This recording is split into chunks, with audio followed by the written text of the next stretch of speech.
So, if you're ignoring British literature and thinking that you are going to clear your UGC NET examination, I must tell you, you should write in a blank paper that you are never going to clear your UGC NET exam. So, hey, all the future assistant professors, welcome back to English for English by Pooja Singh. Today, I am going to tell you if you're preparing for your UGC NET and it feels that it is very huge, it is very scary, you're not going to complete it. Let me tell you something that you don't need to read everything. You need to study smartly. And today I will give you a roadmap so that you should be knowing from where to start, from where to end, what to study, what not to study, how to revise, what to skip, and most importantly, I'll be telling from the Old English till the post modern age, right?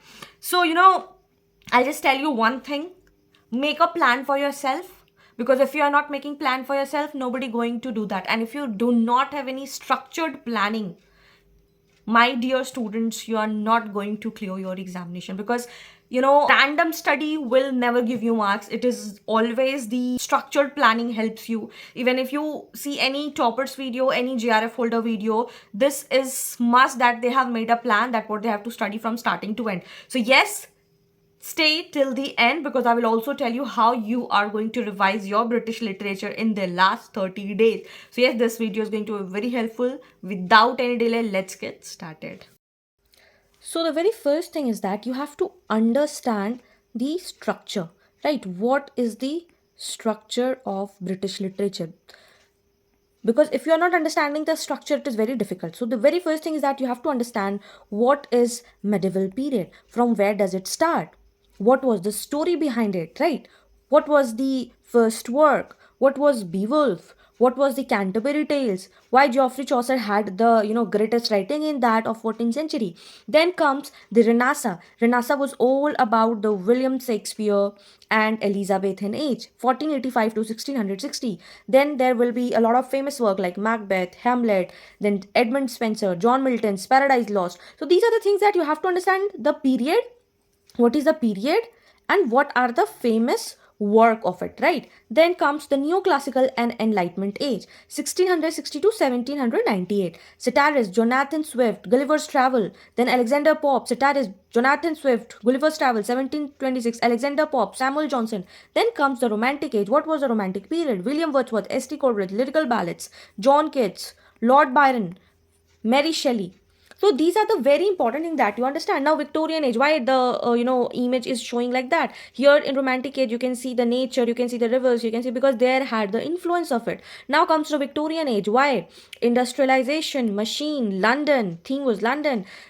Charles Dickens, Oliver Twist, Victorian age, 1837 to 1901. Charlotte Bronte, Oliver Twist, Charles Dickens, Jane Eyre, Oscar Wilde. So these are the prominent names you have to understand. T.S. Eliot, everything now, World War, these scenes, destruction, Wasteland, modern period, 1901 to 1945, the World War series, The Wasteland, Virginia Woolf, Mrs. Dalloway, T.S. Eliot, The Wasteland, 1922, James Joyce, war-torn settings. So these are the things that you have to understand. Now comes the postmodern and the contemporary till present, Doris Lessing and technology. Can you see these are the things that are revolving around us? Samuel Beckett, diversity, technology, George Orwell, Doris Lessing, J.D. Smith, J.K. Rowling, Harry Potter. So these are the things that you have to understand before, starting your British literature, that how this is the roadmap and how you have to understand things. Now, what is the structure? I told you. Now we are going to divide British literature into the major periods.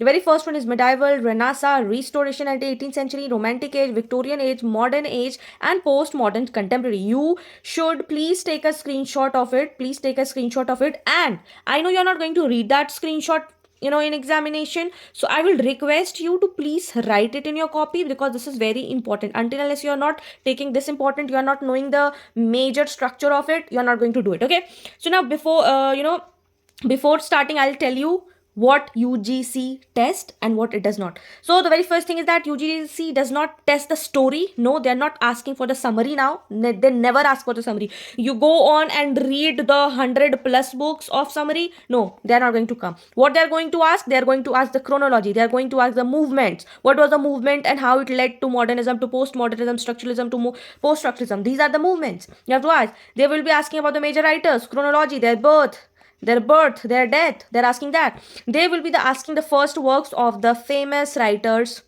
famous writers. So you should be knowing these all things. Themes, what was the themes? Nationalism, post-colonialism, colonialism, greed, sexuality, racism, religion, poor, greed. So these are the themes. You have to understand that. Literary characteristics. What were the literary characteristics of that particular age? So please do write it. It is going to help you in your examination for sure. If you're not making plan for yourself, mark it, you're not going to clear your examination. Now, what you have to study from the medieval to Renaissance. What you have to study in medieval period, start with Geoffrey Chaucer, important work like the Canterbury Tales. What you have to focus on? You have to focus on the frame narrative, state satire, what are the state satire. Then Renaissance key names are William Shakespeare.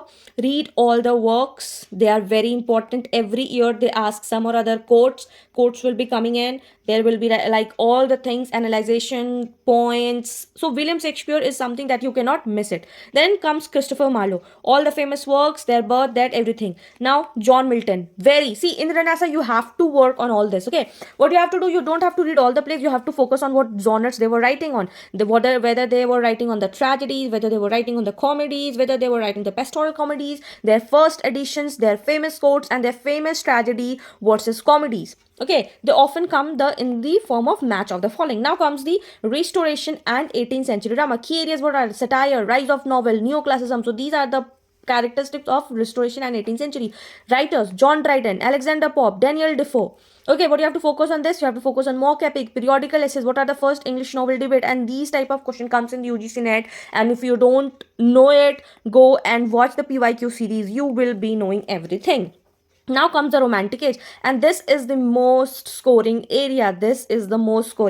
What you have to understand? You have to understand this big six. The very first one is William Wordsworth, Samuel Taylor Coleridge, Lord Byron, Percy Bysshe Shelley, then John Keats, and the last is William Blake. You take up any previous year question, you are going to get all, the Romantic age is filled with Wordsworth, Coleridge, Byron, Shelley, Keats, Blake. Every year, 10 questions are from Romantic age, and particularly from this particular poets. So if you are not reading them, you are going to lose your 20 marks. What you have to focus on? You have to focus on lyrical ballads, romantic characteristics, what are the nature philosophy, what is the imagination theory, what were the poems. Now, I'll give you one example how to study one author. You might be thinking that she is just telling you to study these authors, but how you have to do it? Most students make one big mistake. They read the whole text like novel. No, you don't require that. What you have to do?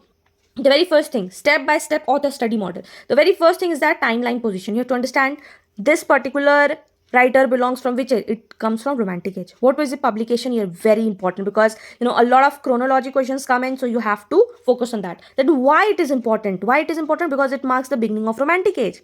Now, which work marks the beginning of Romantic age? It is the lyrical ballad 1798. So this type of questions you have will clear your basics and form your foundation. Now, movement connection. Like, what makes this work romantic? Why it is romantic? Because it focuses on nature, it focuses on common man, it focuses on rustic themes, it focuses on simple language and emotions over reason. So these are the movement characters, and if you know this, you can solve theory based MCQ. Because see, once your basics are clear, then only you will be able to solve the theory based questions. Now, what are the key concepts? So for Wordsworth, you have to remember that spontaneous overflow of powerful feelings is the poetry as recollection and tranquility, preface to lyrical ballads 1800 edition. So these are the things that you have to remember, that he has given the poetry definition. He has said poetry as a recollection in tranquility and preface to lyrical ballad.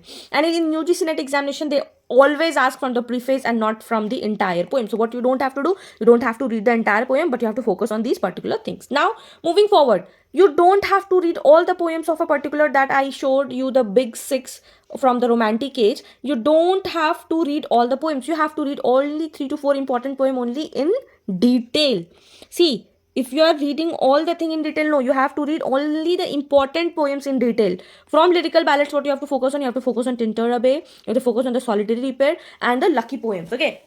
So you don't need 50 poems. You just have to know the themes, movement and the major lines, like the opening lines and the closing lines. So you have to focus on these two. Now, common exam areas, what UGC NET can ask. The very first thing, that match poet with the movement, match quotation with the author, identify the publication year, and what are the romantic characters. They can come in this form. So you have to revise. So your revision page for Wordsworth should include birth and death, movement, landmark, work plus year, 3 key ideas, 3 major poems, and that's all.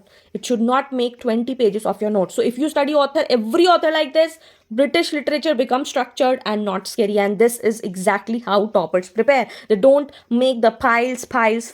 They make a thin sheet copy so that they can revise before the examination, right? So now moving forward to Victorian age, what you have to study in Victorian age, you have to focus on these famous. See, there are so many names, there are so many syllabus, you can follow it, but I am telling the most important things. These are the important things, these are the things that you have to do it. You have to do it 100%. Rest, go for PYQ, go for the concepts. Okay. The first thing is Charles Dickens, Thomas Hardy, Alfred Tennyson, Robert Browning. In Victorian age, you have to focus on industrialism, dramatic monologue, realism, and social criticism, because these were the filled with in the 19th century. So you have to look on that. For Charles Dickens, what you have to do? You have to do Victorian age, social realism, major novel, Oliver Twist, themes, poverty, child labor. Again, movement plus theme plus key work should be your thing. And Charles Dickens always in UGC net exam, and he is the one of the favorites of him. So you have to read Charles Dickens. A lot of chronology questions will come. So you can see December 2025 also Charles Dickens has come. Now, in the modern age, what you have to do, very important for net, key writers are T.S. Eliot, W.B. Yeats, James Joyce, Virginia Woolf. What you have to focus on, what is stream of consciousness, what is modernism characters, what is major poems and novels. In postmodern contemporary, you have to understand what are the postmodern traits, fragmentation, metafiction. So now, you don't have to panic here. Questions will be conceptual, author work match. How to cover in 6 months, 3 months, 4 months, whatever time you have left with. The very first month should be devoted to medieval plus romantic. Month 3 to 4 Victorian plus modern. Month 5 should be gone to postmodern to revision, and month 6 should be devoted only, means your last month should be dedicated only PYQs only. The golden rule, first read the timeline first, means you should have a structure that I gave you in the very starting, that this is British literature and these are the following points. Then movements, then authors, then PYQs. What is the last 30-day strategy? The last 30-day strategy should only revise timelines, practice chronology MCQs, revise first works, and I will also add here last works too, because this is very important. They are going to ask the last, and from here you can identify the chronology works. Then revise literary movements and no new reading. So this is the thing that you have to understand how you are going. And if you are doing this, if you are reading the structure like this, nobody can stop you for completing your British literature. And it is one of the most scoring part in the English. So if you are doing English literature, British literature, you are going to score your full marks in that.